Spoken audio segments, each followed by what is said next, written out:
Lección 4 para el 27 de abril del 2013. Señor de todas las naciones. Libro de Amós. Primero capítulo. El versículo de memoria dice: si el león ruge, ¿quién no temerá? Si habla Jehová el Señor, ¿quién no profetizará?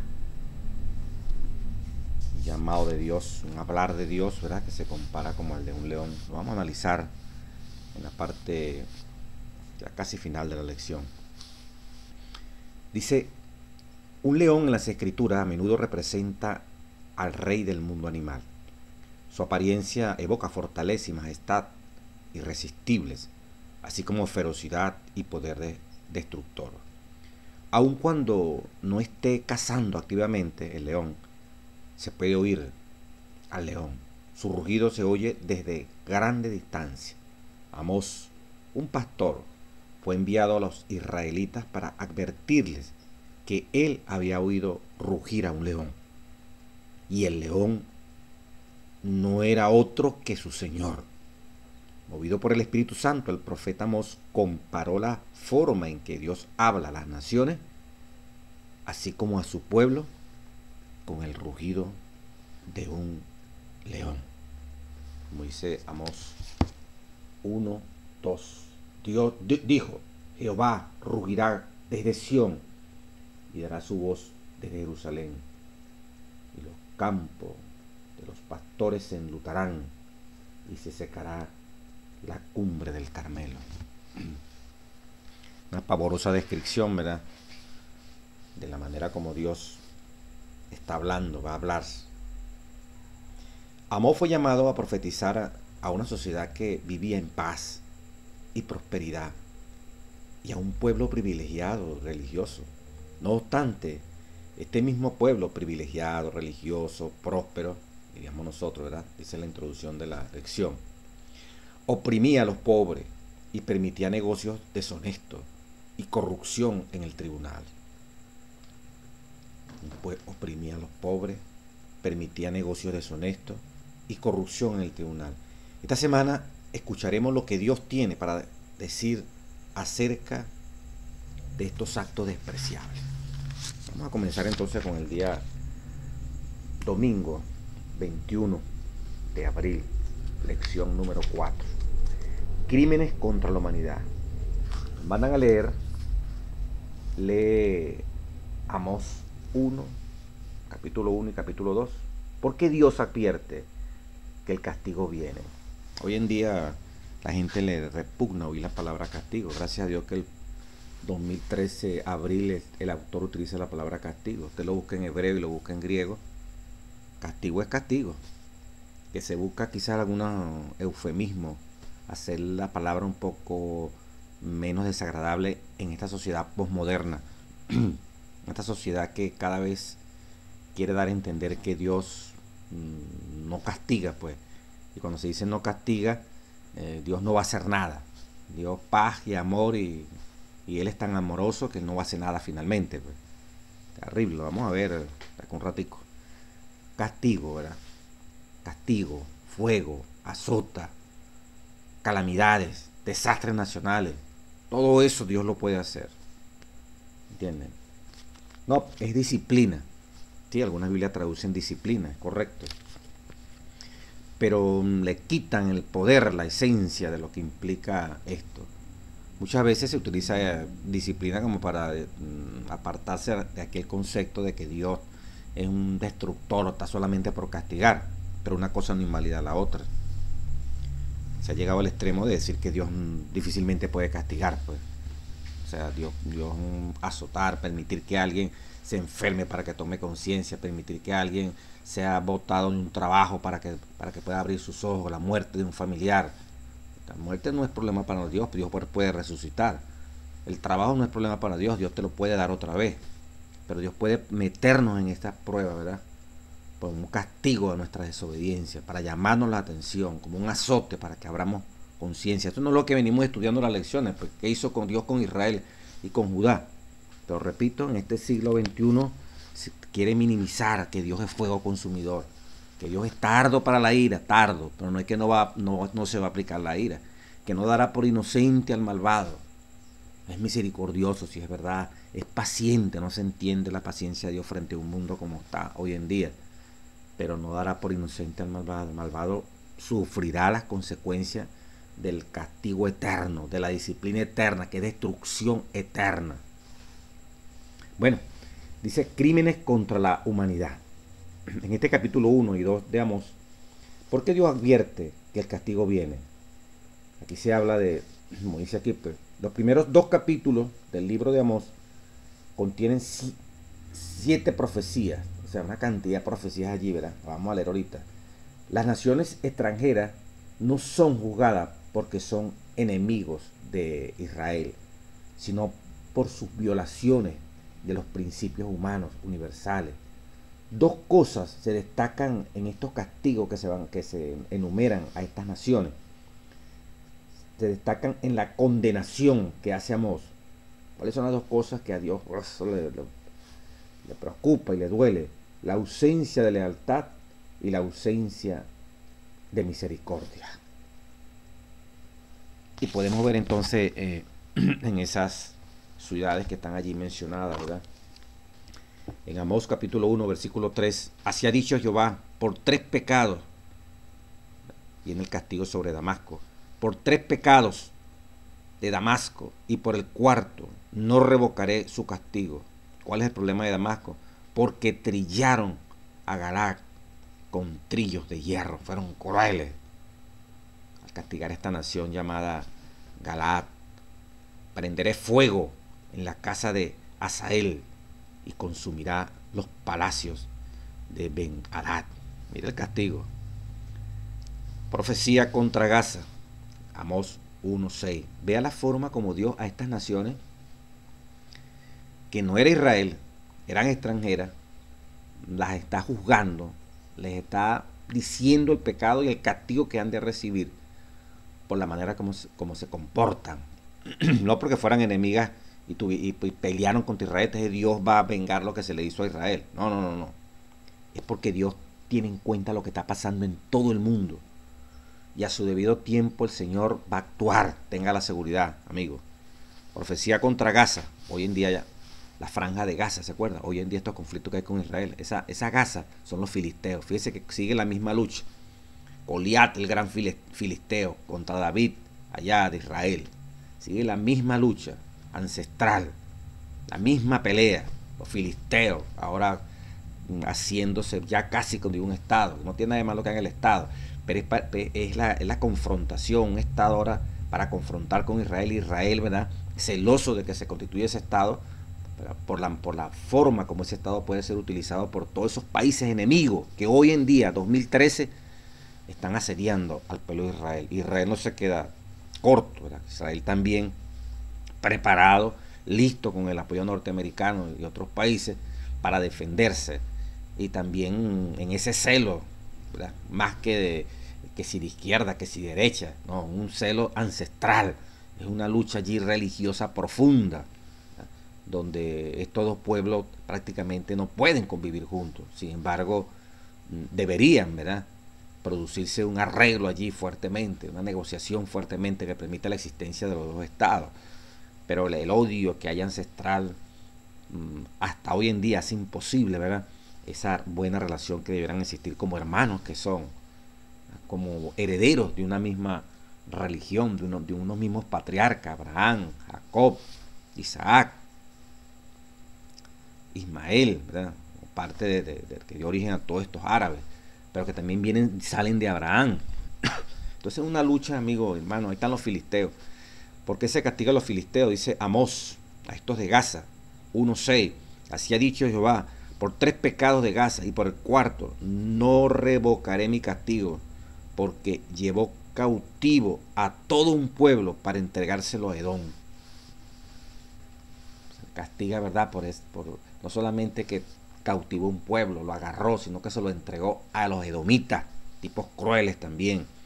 Profecía contra Tiro, hoy Fenicia, así ha dicho Jehová, por 3 pecados de Tiro y por el 4º no revocaré mi castigo. ¿Qué fue lo que hizo Tiro o Fenicia?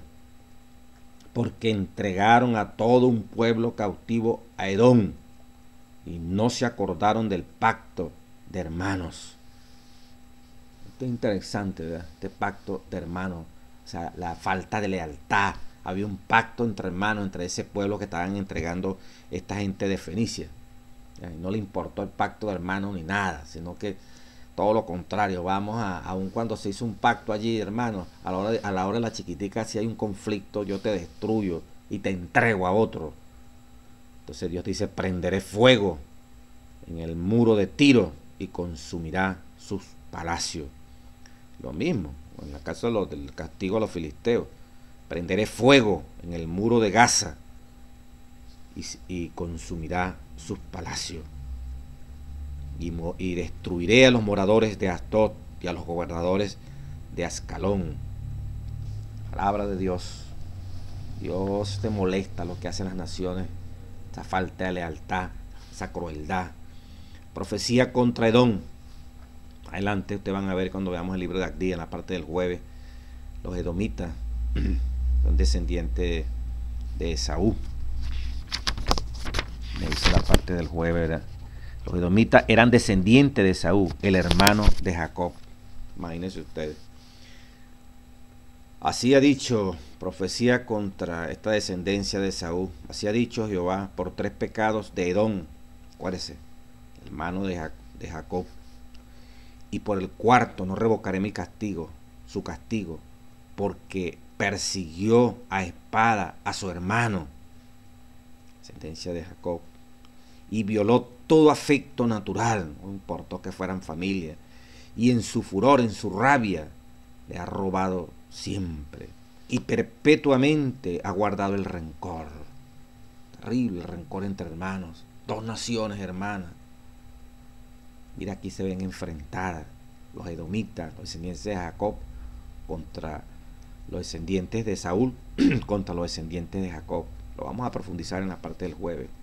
Prenderé fuego en Temán y consumiré los palacios de Bosra. Tremendo el castigo contra los descendientes de Esaú. Profecía contra Edom, que es lo mismo. Profecía contra Amón. Así ha dicho Jehová, por 3 pecados de los hijos de Amón y por el 4 no revocaré su castigo. ¿Cuál es el problema de Amón? Porque para ensanchar sus tierras abrieron a las mujeres de Galaad que estaban embarazadas. Encenderé fuego en el muro de Rabá. Venga la maldad, la infidelidad de esta gente, de estos amonitas, descendientes de ¿quién? De uno de las hijas de Lot. Tremendo, que todos tienen que ver con la iglesia. Profecías especialmente estos 2 últimos que acabo de mencionar. Profecía contra Moab. Así ha dicho Jehová, por 3 pecados Moab, y por el 4 no revocaré su castigo, porque quemó los huesos del rey de Edom hasta calcinarlo. Prenderé fuego en Moab. Y pues demasiado perverso, ¿verdad? Profecías contra el pueblo escogido. Ahora viene contra Judá. Hablamos, ¿verdad? Prácticamente de 6 pueblos, naciones paganas. Y mire cómo Dios a cada uno le va dando su merecido. Llegaron a un límite, lo vamos a leer ahorita, donde Dios tuvo que actuar. Y va a actuar, ya la vamos a leer lo que dice el Espíritu de Profecía. Ahora viene directamente con su iglesia, contra Judá. Así ha dicho Jehová, por 3 pecados de Judá y por el 4 no revocaré su castigo, no lo echaré para atrás. ¿Cuál es el pecado de Judá? Menospreciaron la ley de Jehová, rey del sur, ¿verdad? Y no guardaron sus ordenanzas. Mucho cuidado, hermano. Dios castiga, Dios disciplina con fuego, Dios disciplina al que recibe por hijo lo azota, dice Hebreos capítulo 12. No minimicemos. Dios es amor, pero es justicia. A Dios le duele la crueldad. A Dios le duele la prostitución religiosa. A Dios le duele la infidelidad de nosotros que hemos asumido voluntariamente con gozo y alegría sea la iglesia, la esposa de Cristo, y que estemos coqueteando, que estemos amando a otros amantes. buscando amantes y separándonos del Dios verdadero. Mire lo que le está pasando a Judá, pueblo de Dios, reino del sur. ¿Por qué los castiga Dios? Porque menospreciaron, no le tuvieron aprecio a los mandamientos de Dios, a las enseñanzas de Dios, y no guardaron sus ordenanzas, y le hicieron errar sus mentiras. Pueblo mentiroso, sus mismas mentiras los hicieron errar. Es en pos de que le hicieron errar, en pos de las cuales anduvieron sus padres. Qué tremendo, ¿verdad? Prenderé, por tanto, fuego en Judá, el cual consumirá los palacios de Jerusalén. Hermano, esto no es amor pero sin castigo. Dios no va a hacer ni bien ni mal. Viene ahora Israel. Octavo castigo aquí contra su pueblo. Dos de los últimos se refieren al pueblo de Dios, reino del norte y rey del sur. Ahora viene el rey del norte. El rey del norte está grave, Israel. Así ha dicho Jehová: por 3 pecados de Israel, y por el cuarto no revocaré su castigo, porque vendieron por dinero al justo y al pobre por un par de zapatos. La iglesia, hermano, menosprecio a los pobres, actos de injusticia, pisotean en el polvo de la tierra las cabezas de los desvalidos y tuercen el camino de los humildes. Y el hijo y su padre se llegan a la misma joven. Terrible corrupción moral, profanando mi santo nombre al hacer esto. ¿Cómo estás tú, hermano? ¿Cómo estoy yo con esto? Este es el pueblo de Dios, reino del sur. Sobre las ropas empeñadas se acuestan junto a cualquier altar, y el vino de los multados beben en la casa de sus dioses. Yo destruiré de ellos el amorreo, cuya altura era como la altura de los cedros, y fuerte. Bueno, y sigue diciendo el Señor en el versículo 12: mas vosotros diste de beber vino a los nazareos, y a los profetas mandaste diciendo: no profeticéis, pues he aquí, yo os apretaré en vuestro lugar, como se aprieta el carro lleno de gavilla, y el ligero no podrá huir, y el fuerte no le ayudará su fuerza, ni el valiente librará su vida.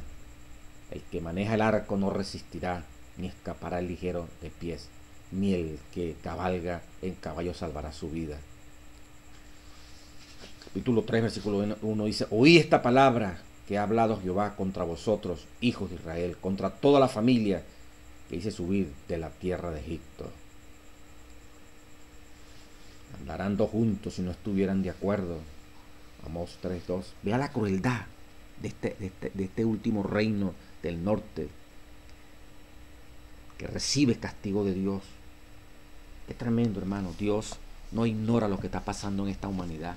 Y en esta primera parte de la lección podemos ver con claridad cómo el Señor, cómo Dios bendito, ¿verdad?, no solamente está pendiente de su iglesia, no solamente va a llamar a cuenta a su iglesia, sino que el mundo entero, los no cristianos, las naciones paganas que no adoran a Dios, ¿verdad?, y allí puede haber remanente, pero esas naciones como nación, Dios pide cuenta de ellas, y Dios va a actuar sobre ellas. Como dice la revelación, esas naciones son culpables de crímenes de lesa humanidad, diríamos hoy en día nosotros, como dice el folleto. Y indudablemente que así es. Dios las está castigando por la manera como traicionan, por la manera como no les importan a veces lazos familiares, por la manera como atacan, como destruyen, como consumen a los pueblos, como maltratan a los oprimidos, incluyendo a la iglesia. Dice aquí la lección, por ejemplo, Tiro era una ciudad mercantil importante, ubicada sobre la costa del mar Mediterráneo, al norte de Israel. Por causa de su casi inexpugnable fortaleza isleña, la ciudad se jactaba de su seguridad. Más aún, los líderes de Tiro consiguieron tratados de paz con varias naciones que la rodeaban, tales como la de los filisteos. La ciudad se alió con Israel con un tratado de hermandad durante los reinados de David y Salomón, Primera de Reyes 5, 1 y 12, y aún con el rey Acab, Primera de Reyes 16, 30 y 31, No sorprende leer en 1 Reyes 9:13 que Hirán, rey de Tiro, llamó a Salomón hermano. Sin embargo, el pueblo de Tiro había violado el pacto de hermano. Tiro no fue condenada por llevar lejos a los cautivos, sino por entregarlos a los enemigos de Israel, los edomitas. Así, el pueblo de Tiro fue responsable por las crueldades que estos cautivos sufrieron a manos de sus enemigos. Desde la perspectiva de Dios, la persona que ayuda y apoya un crimen es tan culpable como la persona que lo comete. Como Dios es soberano de todos, Él tiene el destino de todo el mundo en sus manos. Tiene propósitos y preocupaciones que llegan mucho más allá de las fronteras de Israel. El Dios de Israel es el Señor de todas las naciones. Toda la historia humana es su preocupación. Él es Dios creador que da vida a todos y todos tienen que dar cuenta delante de Dios. Dice el capítulo del sello de Dios de Joya de los Testimonios, página 63, Joya de los Testimonios, tomo 2. Con infalible exactitud, el Ser Infinito sigue llevando una cuenta con todas las naciones, mientras ofrece su misericordia con invitaciones al arrepentimiento. Esta cuenta permanece abierta, pero cuando las cifras llegan a cierta cantidad que Dios ha fijado, comienza el ministerio de su ira. La cuenta se cierra, cesa la paciencia divina. Entonces ya no intercede la misericordia en su favor. Dice la página 64 de Joya de los Testimonios, tomo 2, capítulo El sello de Dios. La crisis se está acercando rápidamente. Las cifras que suben velozmente demuestran que está por llegar el tiempo de la visitación de Dios. Aunque le repugna castigar a Dios, castigará sin embargo, y lo hará rápidamente. Los que andan en la luz verán señales de un peligro inminente, pero no han de permanecer sentados en tranquila y despreocupada espera de la ruina, consolándose con la creencia de que Dios protegerá a su pueblo en el día de la visitación. Lejos de ello, deben comprender que es su deber trabajar diligentemente para salvar a otros, esperando en Dios con fe vigorosa para obtener ayuda. Santiago 5:16, la oración del justo obrando eficazmente puede mucho. Palabra nada menos y nada más de nuestro Dios. El capítulo que estoy leyendo, el capítulo del sello de Dios.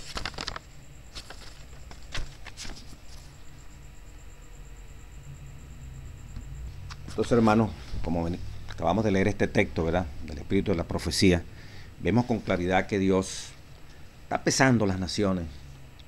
Y aunque nuestra mente no cabe la manera como Dios lleva esa cuenta, cada nación tiene un límite.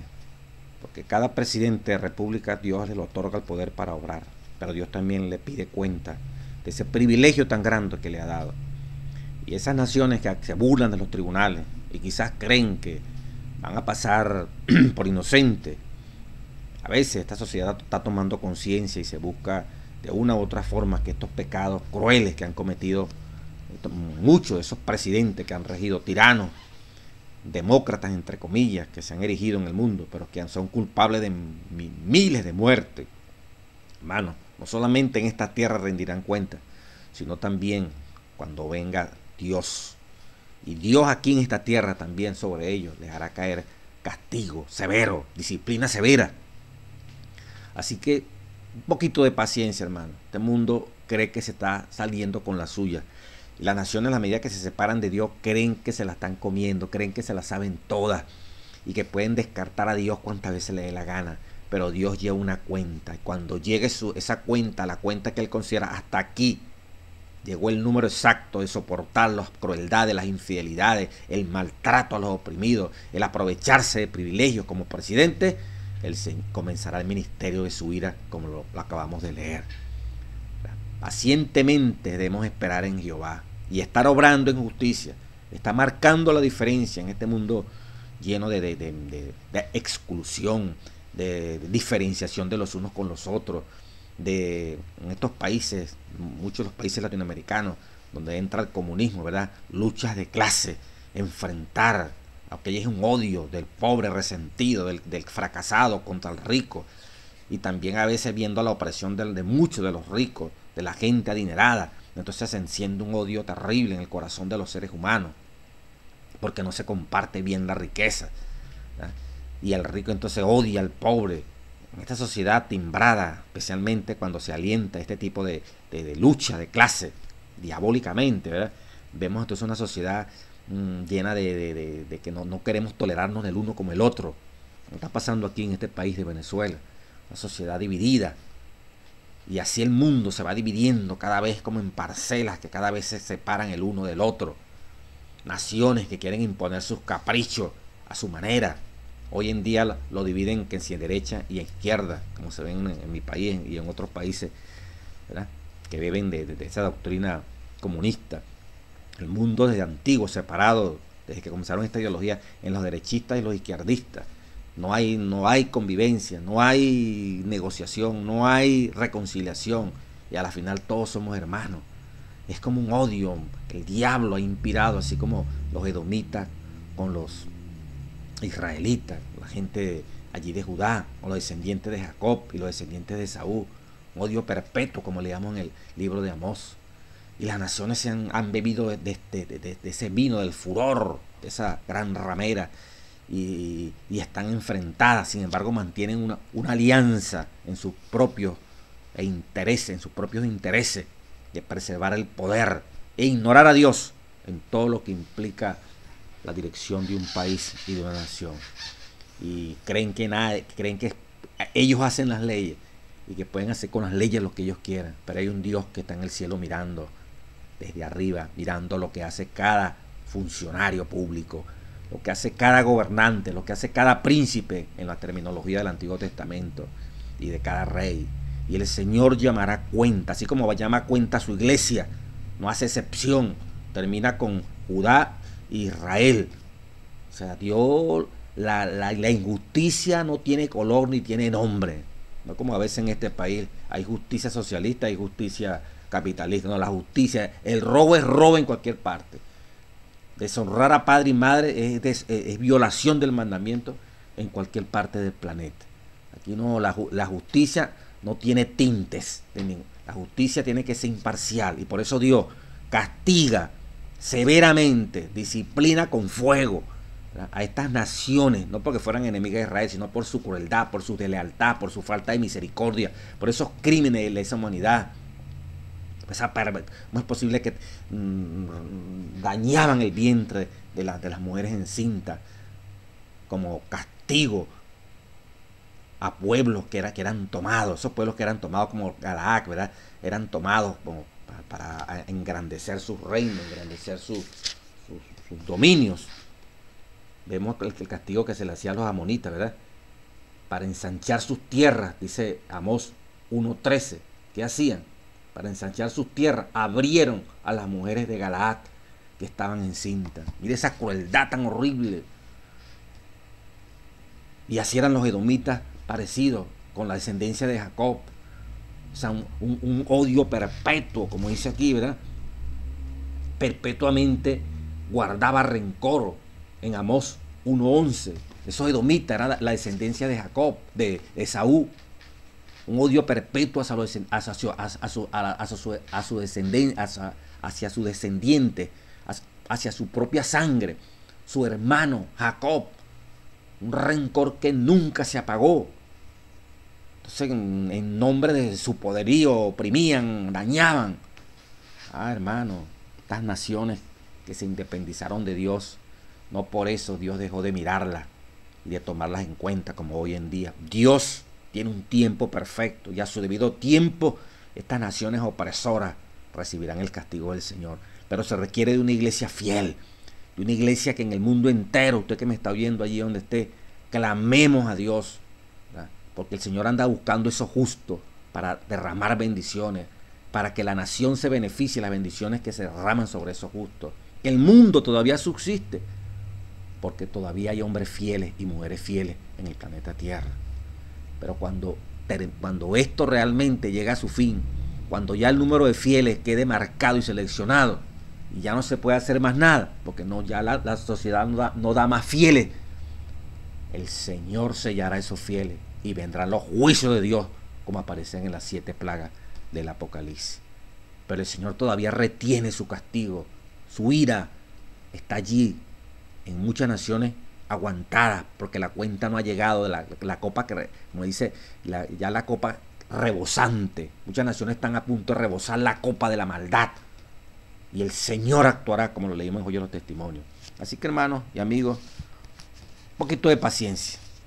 Pero el Señor no dará por inocente al malvado. Justicia para los oprimidos. Lunes 22. Tomé todo este tiempo en esta primera parte porque prácticamente es el centro de todo lo que vamos a ir desarrollando.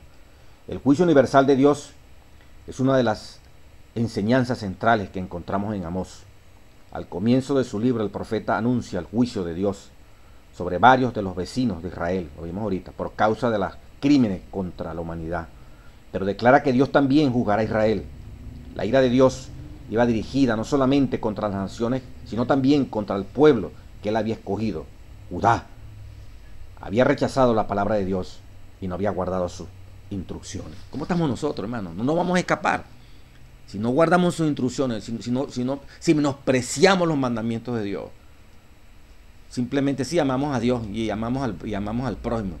La demostración de que amamos a Dios es que amamos al prójimo. Pero el prójimo son los amigos míos, son la familia mía. Y los demás que están afuera. Bueno, yo les doy una literatura. Yo los invito. Más que eso, hermano, hay alrededor tuyo, tú conoces gente que necesita. Que tiene que ir Cristo directamente a aliviar, a aconsejar, darle alimento, darle socorro, darle hospedaje.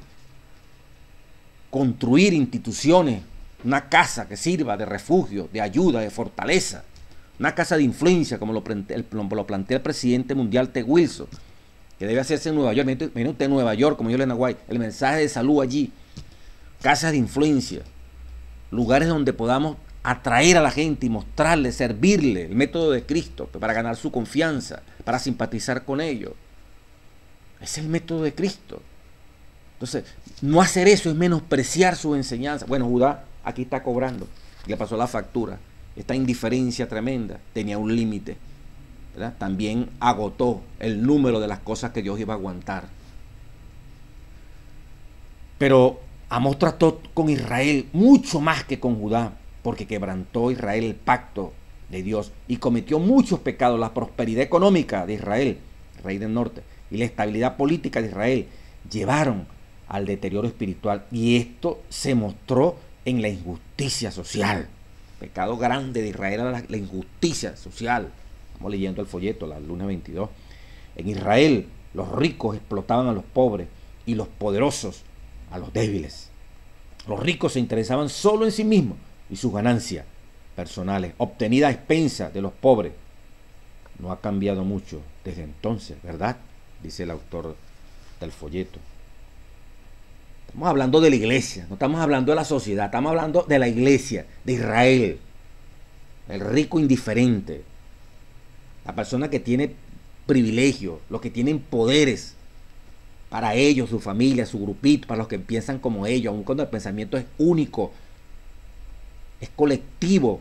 Las enseñanzas son para todos, en eso lo que implica el término colectivo. Están las 28 creencias, son para todos. No hay exclusión, una creencia más importante para los ricos, para los pobres. No, son divisiones clasistas que han traído deterioro a la sociedad. Pero lamentablemente se ve ese enfoque. Y Dios tenía una solución, porque Dios hizo tanto al rico como al pobre. Interesante cuando se tocan estos temas, ¿verdad? Aclararlo bien. Entonces, dice la palabra, dice aquí, ¿verdad? No ha cambiado mucho desde entonces, dice, ¿verdad? Posible, con toda certidumbre, ¿verdad? Que los hermanos que Dios ha bendecido se vuelvan indiferentes hacia los que no están bendecidos materialmente. Amós enseñó que Dios se interesa en cómo tratamos a otros. La justicia es más que una idea o una norma. Es una preocupación divina. El ser justo es una preocupación divina, más que una norma, más que una instrucción.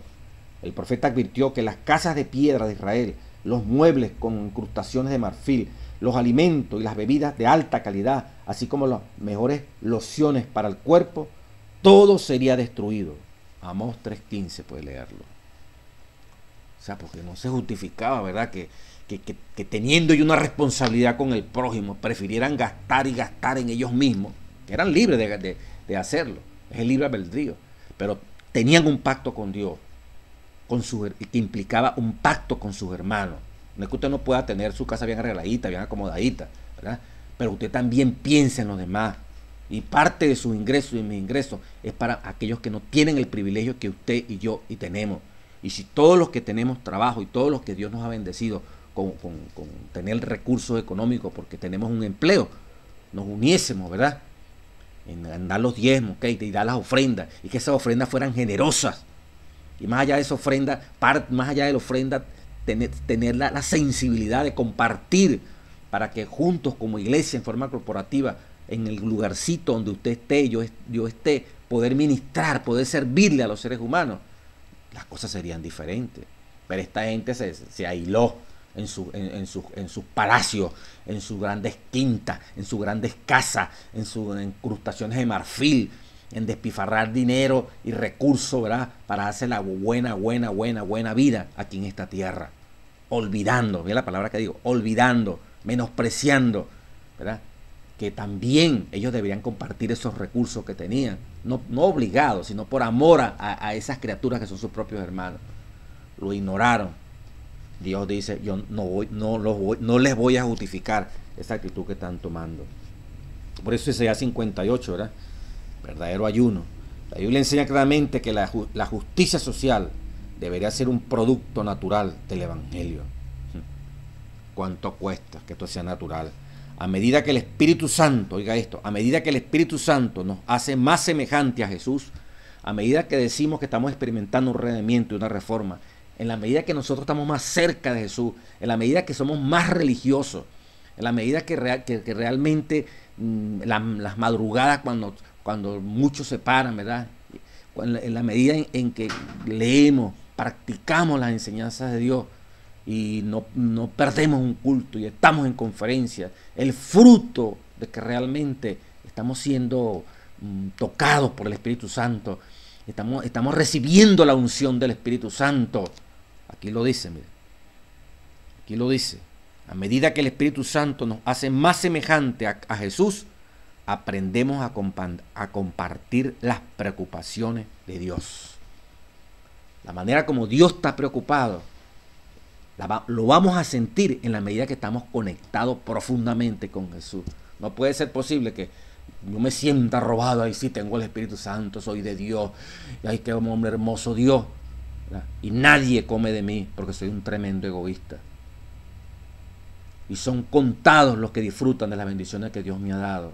Y mientras más digo que me parezco a Cristo, ay, porque leo mucho, estudio mucho, allí oro y le canto, debería sentir cada vez más la preocupación que Dios siente por el oprimido, por el que sufre, por el que padece, por el que no tiene techo, por el que está muriéndose en droga, por el que está muriéndose en aguardiente, en licor, por la mujer que está prostituida, por el hombre que está prostituido.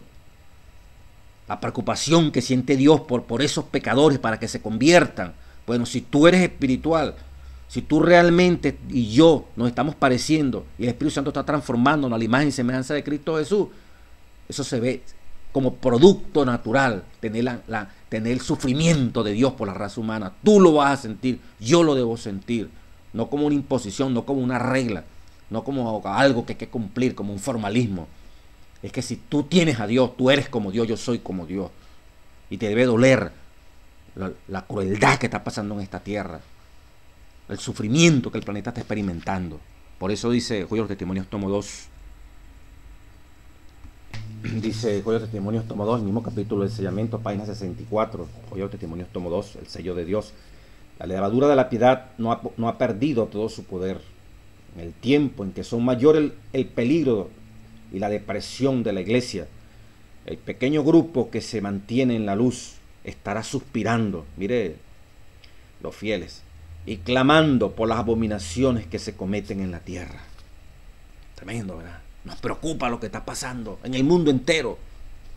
en el Medio Oriente, allá en el Asia, Corea del Norte, Corea del Sur, Norteamérica, África, todos los continentes, todo este desequilibrio social, económico que ocurre. Los fieles no son indiferentes solamente pensando en su iglesia y más nada. No les duele porque los que no están en la iglesia también son hijos de Dios. Y también Dios está preocupado por ellos. Dios quiere salvar a todo el mundo, a menos que creamos en la predestinación. Nosotros somos los adventistas, somos los únicos que vamos a ir al reino de los cielos. No, hermanos míos, la mayoría de los que van a ir al reino de los cielos hoy están en Babilonia. Apocalipsis 18, cuando aquel llamado del fuerte pregón: salí de ella, pueblo mío. Juan capítulo 10, tengo otras ovejas en otro redil, y cuando yo las llame a través de los siervos y siervas que Dios va a utilizar, oirán mi voz, y habrá un solo pastor y habrá un solo redil.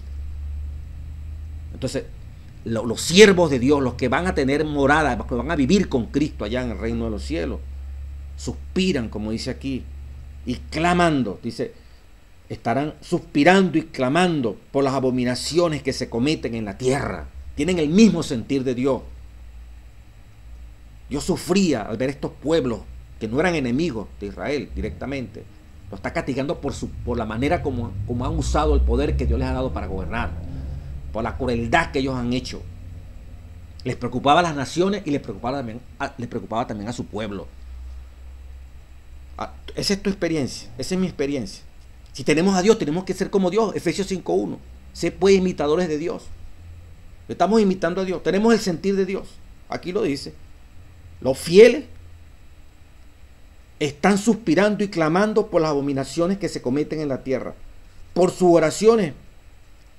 Pero sus oraciones ascenderán más especialmente en favor de la iglesia, porque sus miembros están obrando a la manera del mundo.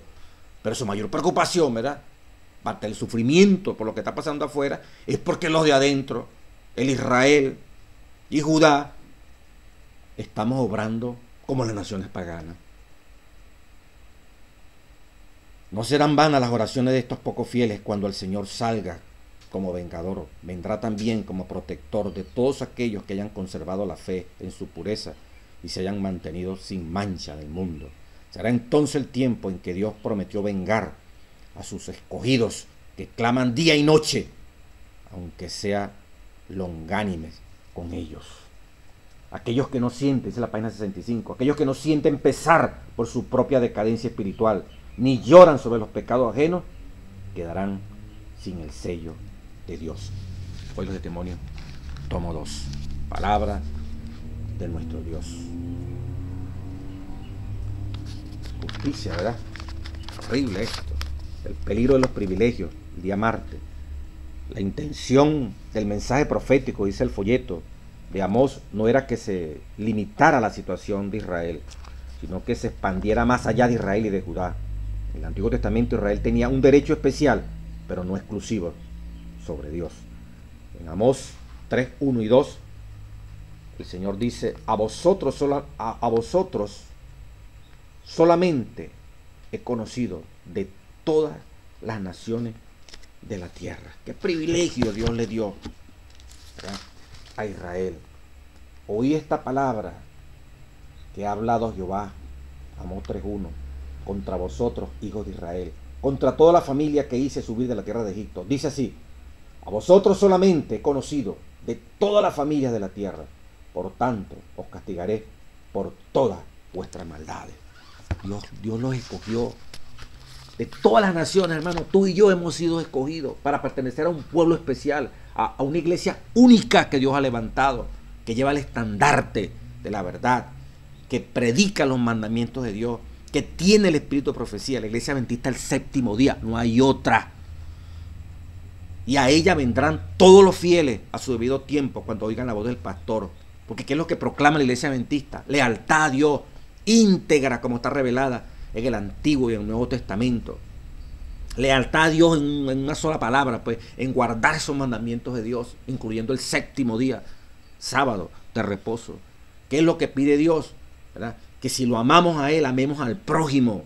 Y de allí la iglesia en crear hospitales, centros de salud, refugios, orfanatorios, lugares de atención al oprimido, al que sufre, esa madre que es golpeada, a esos seres que no tienen hogar, al afligido, como sentía Cristo, que veía a la humanidad como oveja sin pastor, sufriente. Cristo se conmovía al ver eso y al ver que la mies era demasiado, pero había pocos que estuvieran obrando en favor de ella. Eso es lo que predica la iglesia adventista. No somos exclusivistas. Creemos que somos poquísimos de nosotros. Si somos fieles, vamos a ser salvos. No todos los que están ahorita dentro de la iglesia. Sin embargo, Dios hizo un pacto. Dios escogió un pueblo, lo levantó a partir de 1844, cuando entra toda la fuerza del ateísmo, toda la fuerza del materialismo, entra toda la fuerza de lo que van a ser las luchas sociales con el comunismo, entran toda la fuerza de lo que va a ser el evolucionismo con Charles Darwin, y todo lo que va a ser ese renacimiento fuerte, ¿verdad? De revolución industrial, revolución en toda la ciencia, todo lo que sembró la Revolución Francesa con la diosa de la razón, agarró fuerza, ¿verdad? Ya a mitad del siglo XIX. Y allí se levanta una iglesia final para levantar el estandarte que Dios es el creador y que Dios demanda obediencia de cada una de sus criaturas. Bueno, con Israel pasó así, pues. Israel tuvo el privilegio, ¿verdad?, de ser llamada solamente conocido, como dice aquí la revelación. Conocer tiene un sentido de intimidad, dice el folleto en la parte del martes. Jeremías 1:5, Dios conoció al profeta y lo puso aparte antes de nacer. Así fue como Israel. No era solo otra nación entre las naciones, sino que Dios le había puesto aparte con un propósito sagrado. Tenía una relación especial con él. Dios eligió a Israel y lo sacó de la esclavitud. El éxodo de Egipto fue el evento más importante al comienzo de la historia de Israel como nación. Lo preparó para los actos de redención de Dios y la conquista de la tierra de Canaán. Pero la prosperidad de Israel la condujo al orgullo, a la complacencia con respecto a la situación privilegiada como pueblo elegido de Dios. O sea, el privilegio de ser una nación escogida, de ser único, no porque fueran los más ricos, sino más bien los más pobres. Pero Dios quería mostrar, ¿verdad?, cómo lo más humilde puede llegar a ser lo más grandioso. No fueran a decir así, Israel, claro, porque era el más rico, por eso fue elegido. No, Dios no está haciendo excepciones de ninguna clase. Más bien para, como Pablo dice más adelante, como para cachetear a aquellos que se la dan de muy sabio, escogió unos pescadores, unos cobradores de impuestos, y puso en manos de esos hombres humildes la fundación de la iglesia, teniendo a Cristo como piedra angular de todo ese proceso. No busca a los sabios allá de Grecia, ni a los grandes pensadores de allá del Asia. No. El Señor agarró quizás lo más rastrero, lo que aparentemente era lo más lleno de tierra, para avergonzar a los sabios, como dice Así también agarró Israel, y te agarró a ti, me agarró a mí. ¿Qué tenías tú y yo que pudiéramos darle a Dios y merecer que nos llamara? Sin embargo, Dios nos escogió dentro de tantas religiones, nos llamó a este grupo de enseñanza que deseamos todos los días amar a Dios y mostrarlo en la relación que establecemos con el prójimo. En Cristo Lucas 12, 47 y 48, ¿cómo podemos comprender el principio que enseña allí? Cuando se abusa de grandes privilegios en la vida, todo aquel a quien se le haya dado mucho, dice Lucas 12, 47 a 48, resumiendo, todo aquel a quien se le haya dado mucho que se le demandará, y al que mucho se le haya confiado, más se le pedirá. Lucas 12, 48. Dios decía que la relación de Israel con él llevaba consigo obligaciones y resultaría en castigo si no cumplían esas obligaciones. En otras palabras, Israel como pueblo elegido de Dios era responsable de su juicio, porque el privilegio acarrea responsabilidades. La elección de Israel no les daba solo una condición privilegiada, debían ser testigos al mundo acerca del Dios que los habían bendecido. Dice Palabra de Vida Gran Maestro en la página 258. La iglesia profesa de Cristo de esta generación disfrutan de lo más alto privilegio. El Señor nos ha sido revelado con una luz cada vez mayor. Nuestros privilegios son mucho más grandes que los del antiguo pueblo de Dios. Imagínense ustedes. Los privilegios que hoy la iglesia tiene son mucho más grandes que los que tenían los israelitas. Por lo tanto, se exige a nosotros más dedicación. Palabra de Vida Gran Maestro, página 258. Qué tremenda responsabilidad al uno estudiar estos folletos Y al ver lo que Dios hizo, la historia se va a repetir, hermano. Por eso que tenemos que ponernos pilas, tenemos que abrir nuestros ojos. Tenemos un privilegio y ahí está el mensaje de la iglesia de la Odisea, ¿verdad? Somos ricos, no tenemos necesidad de nada. Mucho cuidado con esto, hemos dejado a Cristo afuera. La prosperidad, el bienestar que disfruta la iglesia en forma genérica ha afectado la espiritualidad. Consideramos que, bueno, ya no tenemos más necesidad de más nada. Ya las escuelas que están hechas ya están listos, los hospitales, ya no, ¿para qué más instituciones? Ya mi familia, con tal, allí mi barrio. No. La preocupación de la iglesia es universal. Tenemos una gran necesidad del Espíritu Santo en nuestras vidas. Hemos dejado a Cristo afuera, el mensaje de la iglesia de la Odisea. Necesitamos introducirlo en nuestras vidas y sentir lo que siente Dios por la humanidad. El último mensaje de misericordia es la manifestación del amor de Dios. La lluvia tardía es la manifestación del amor de Dios, sirviendo, proclamando un mensaje, trabajando, no solamente bla bla, sino ayudando, sanando, restaurando a los caídos. Hechos 10:38, Cristo ungido del Espíritu Santo andaba haciendo bienes, sanando a los oprimidos por las enfermedades, a los azotados por el diablo. Esa es la misión tuya y mía, para escapar, para no ser tomados en cuenta en los que van a sufrir el castigo porque menospreciaron el amor de Dios, porque amamos a Dios, no por miedo, porque lo amamos, porque nos conectamos con Él. Él nos hace sentir, no es que lo vamos a provocar nosotros mismos. Esa sensibilidad, la preocupación de Dios por la humanidad se va a encajar en nosotros en la medida que el Espíritu Santo esté en ti, esté en mí, pastor, anciano, hermana, hermano. Eso es lo que está buscando Dios, una iglesia que se desborde en ser Cristo, en muchos Cristos repartidos, sanando, aliviando necesidades, ayudando al rico, al pobre, sumando voluntades para mostrar a la humanidad, a todas esas pocas ideologías podridas, llenas del vino, del furor de Babilonia, que no hay otra ideología más maravillosa o creencia o fundamento que lo que es creer, cumplir estas enseñanzas de las Sagradas Escrituras que están allí encerradas en esas creencias que la Iglesia Adventista del Séptimo Día está predicando. Perdona que tenga que decirlo así, pero es la realidad. A muchos no les gusta. La Iglesia lo que pide es eso, guardar los mandamientos, ser fiel a Dios, gastarse, ser como Cristo. Y por eso los católicos, los evangélicos, los mundanos, espiritistas, políticos, cuando vean que esto es así, que la Iglesia tiene este mensaje, vendrán, serán llamados de allí, los fieles, para que se incorporen al ejército de muchos Cristos, ministrando en favor de la humanidad, proclamando que Dios tiene el control de este planeta Tierra y proclamando nada menos y nada más que la segunda venida del Señor Jesucristo. Reunión de Israel con Dios día miércoles. Prepárate para venir al encuentro de tu Dios, oh Israel. Capítulo 4 de Amós comienza con la descripción de los pecados de Israel y termina con el anuncio del día de rendición de cuentas. Dios tiene por especialmente responsable a su pueblo por la manera en que vive y trata a otro. Amós enumeró una serie de desastres naturales, cualquiera de los cuales debería haber sido suficiente para volver la nación a Dios. Dios llamando la atención, a ver si reaccionamos. La lista está compuesta por, una cantidad, 7 desastres, la plenitud completa de los castigos por quebrantar el pacto de Dios, de acuerdo con la palabra de Moisés en Levítico 26. Algunos de los desastres nos recuerdan algunas de las plagas que Dios envió sobre Egipto, mientras la descripción de la última calamidad menciona la destrucción de Sodoma y Gomorra. De acuerdo con la oración de Salomón en la edificación del templo, ¿qué debe hacer el pueblo normalmente al enfrentar un desastre? Clamar a Dios. 1 Reyes 8:37-40. El pueblo de Dios ya no se comportaba más como un pueblo normal, y Dios halló que era imposible captar su atención.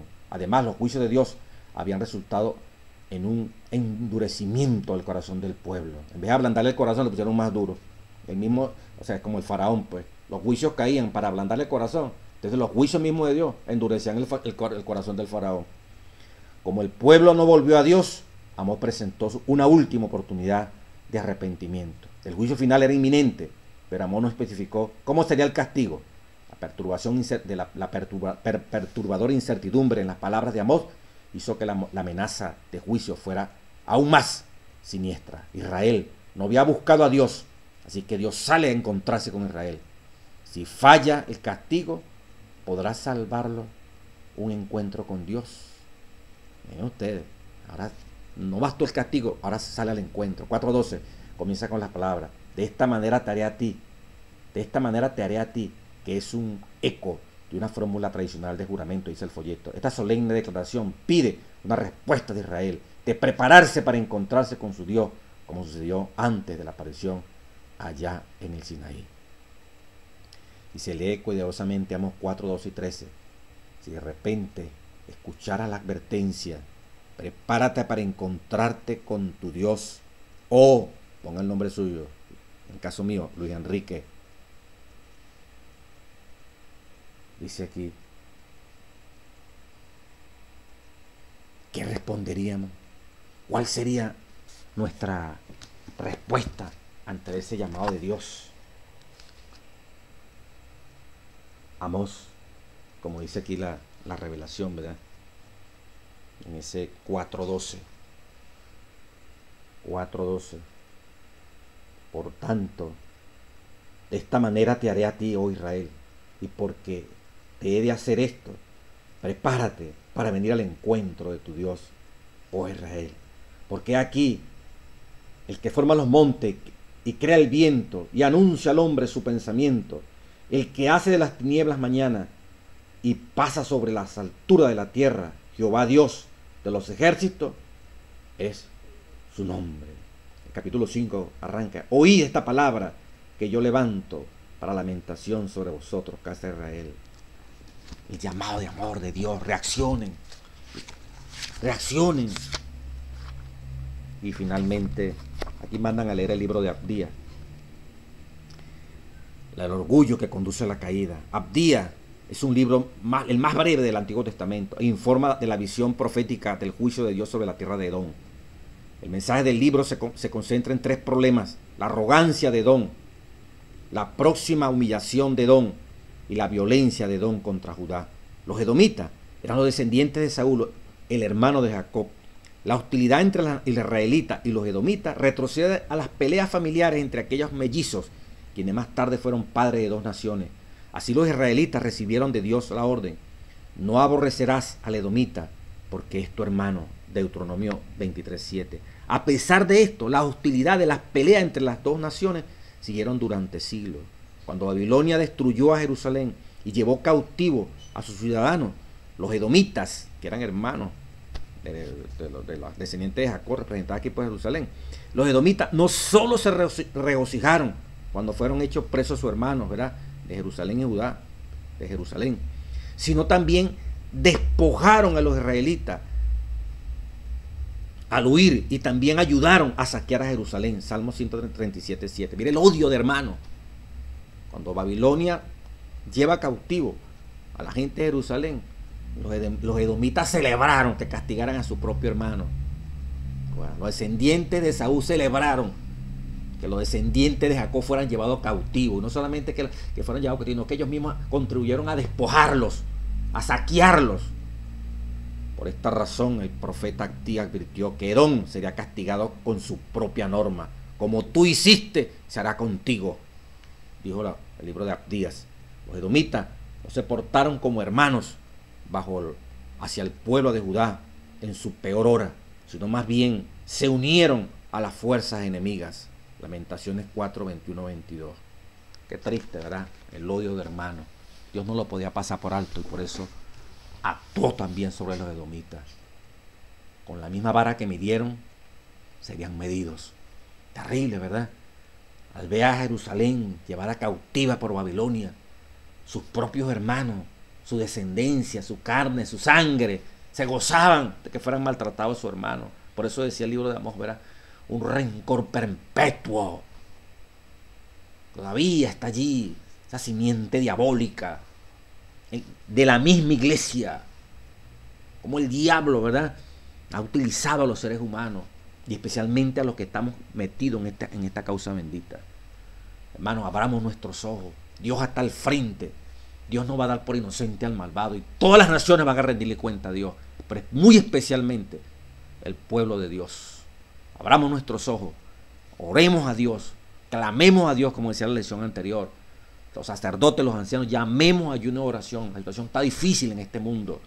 Es necesario que la iglesia viva No esperemos tocar fondo, no esperemos que vengan calamidades, no esperemos que Dios tenga que hacernos sentir que estamos desvalidos para ir a Él y clamar y pedir auxilio. Y Dios tenga que venir al encuentro de nosotros y nosotros al encuentro de Él. Aprovechemos hoy para entrar en ese encuentro con Dios y ser salvado de toda la destrucción, pues las cifras están llegando al cielo ya finalmente. La copa está desbordándose de la maldad en este planeta, pero Dios tiene un remanente, Dios tiene una iglesia en la cual tú y yo tenemos que estar firmes, hermano, sirviendo, lleno del Espíritu Santo para poder servir y finalmente, hermano, ser sellado, ¿verdad? Y ya cuando no haya más fieles en ninguno de los lugares, en ninguna parte del mundo, sino que ya los fieles todos están reunidos, son sellados, Dios pondrá a derramar su juicio sobre esta tierra ingrata que le pagó con desprecio a sus leyes, a sus mandamientos. Pero tiene un pueblo que glorificará y lo entronizará porque fueron fieles y amaron a Cristo Jesús. Dios le bendiga, hermano. Dios le guarde.